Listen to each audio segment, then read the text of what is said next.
You are Locked On Texas Tech, your daily podcast on the Texas Tech Red Raiders. Part of the Locked On Podcast Network, your team every day.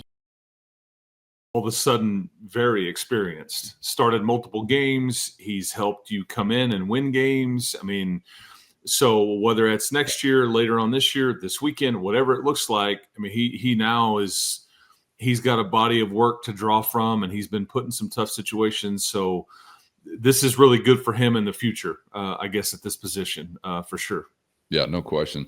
Okay, stepping away from Will Hammond, the QBs, and or specifically what's coming up this Saturday for just a moment, I want to talk about what went down over the weekend in the Big 12 Conference, Chris, and obviously one of your results, the most prominent in muddling things a little further for the Red Raiders as far as things went. Tiebreakers and various things now to be considered, and unfortunately some of this out of your control, I think, at least as I understand it. You know by now, BYU gets a win over Utah 24-21. It was Cincinnati over the Cowboys you get this week 49-17. Houston over Arizona. Texas Christian over Baylor. UCF over West Virginia. So how are we sorting through this week as we get ready here for the stretch run? Yeah, it got really interesting. Your sense of urgency. I mean, you're now. I mean, theoretically, Cowan, you're now in the playoffs. You can maybe survive one more league loss, but I'm not sure that you can. Because you kind of need to scoreboard watch now. If you take another loss, you really need to scoreboard watch because it is totally out of your control. And like, you know, just to kind of get everybody on the same page here, everybody's feeling frustrated and you're like, oh man, you know, why did, you know, this sucks. I thought you weren't, I don't know if anybody was under the illusion that you were going to just go undefeated. I just never thought that was on the, it's just not really what happens in the sport these days. There's too much parity and it's just too hard with injuries and everybody's got good players and good quarterbacks and the like.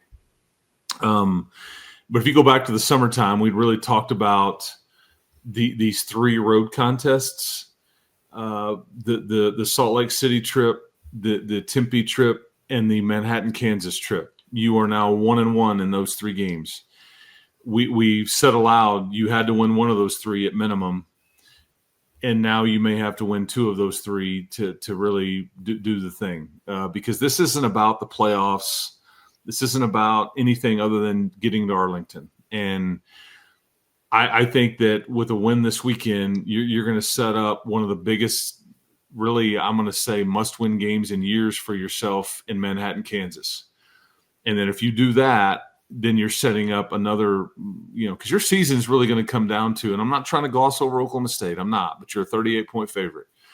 But your season's going to come down to that 2-week stretch here in a couple weeks at Manhattan, Kansas, playing Kansas State, and then back at home against BYU.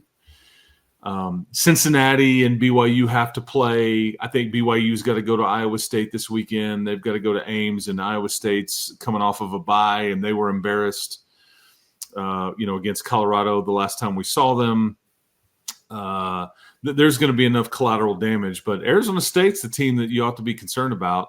I mean, that's the one that they have. I think they play Iowa State as well. You need to be a big Iowa State fan the rest of the way. I will tell you that. I think that, and I don't know if Houston can pull it off or not, but Houston plays in Tempe this next Saturday night, and you need to be rooting for the Cougs.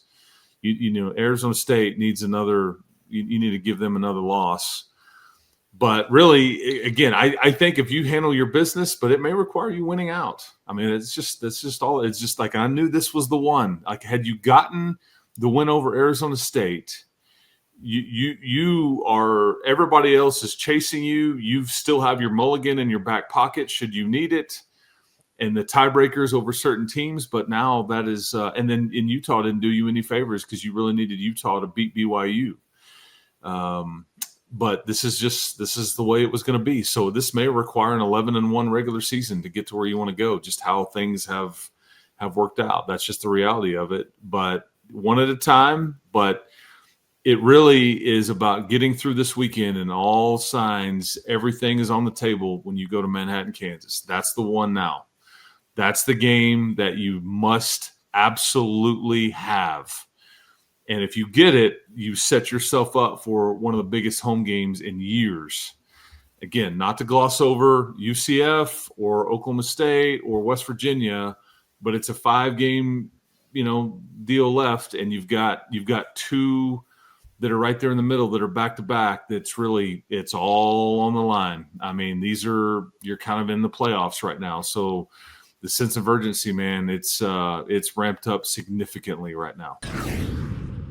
First, today's episode brought to you by Prize Picks, the daily fantasy app where making the right call can actually pay off. We all make decisions every day, but on Prize Picks, being right means cashing in. And with football back, Prize Picks is the simplest and fastest way to get in on the action. Just pick more or less on 2 to 6 player projections, and you can turn your takes into real prizes, all in less than 60 seconds. You're going to love how easy and simple it is to use. And of course, Prize Picks puts their members first, so all withdrawals are fast, safe, and secure. Download the Prize Picks app today and use our code LOCKEDONCollege to get $50 in lineups after you play your first $5 lineup. That's code LOCKEDONCollege to get $50 in lineups after your first $5 play.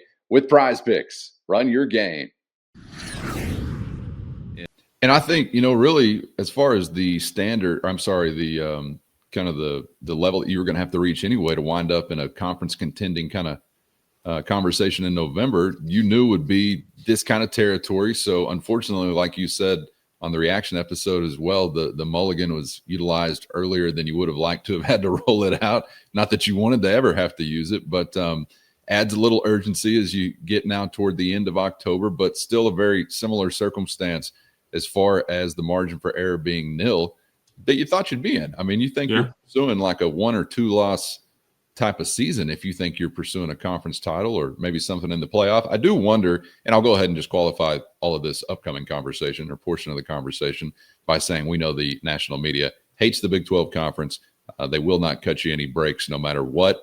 But I'm sort of wondering how you view the Big 12's rep being impacted by some of these results, because it's like, okay, number 7 just got taken down by a team that got beat 42-10 the previous weekend. And then that team went and lost on the road that beat them 40. You know what I'm saying? So it's kind of like, depending on the conference you're in, oh, look at the parity, the bottom of the league, the middle of the league, so strong because of what they've done against the blah, blah, blah.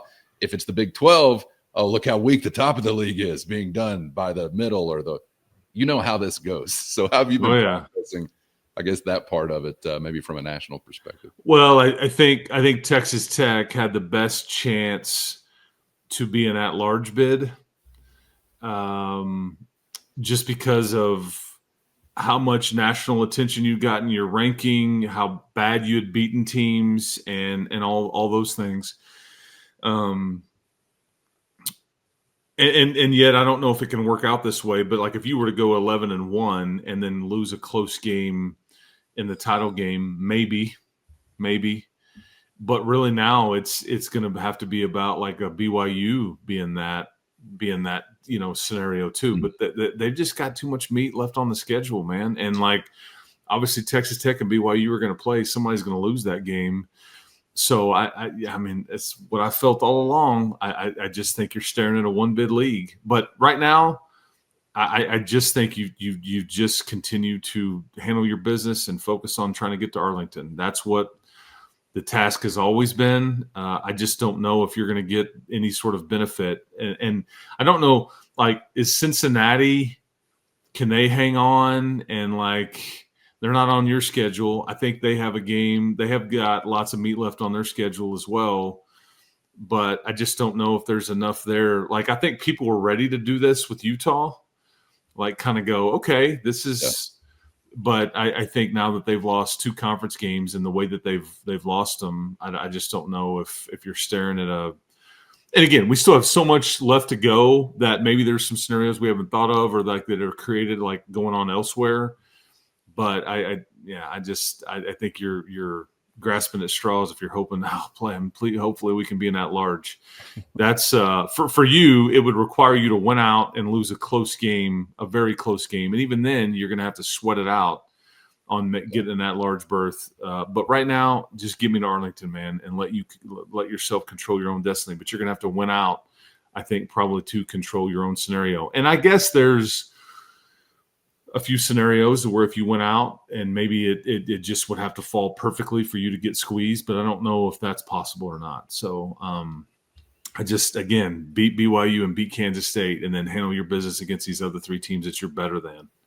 There you go. One of those coming to town, mulletless. I'm not kidding. There's probably a mullet somewhere in that crowd, but not the one that we've enjoyed so much, Chris. They'll be without a familiar face in Mike Gundy. And, yeah, a big number to start the week.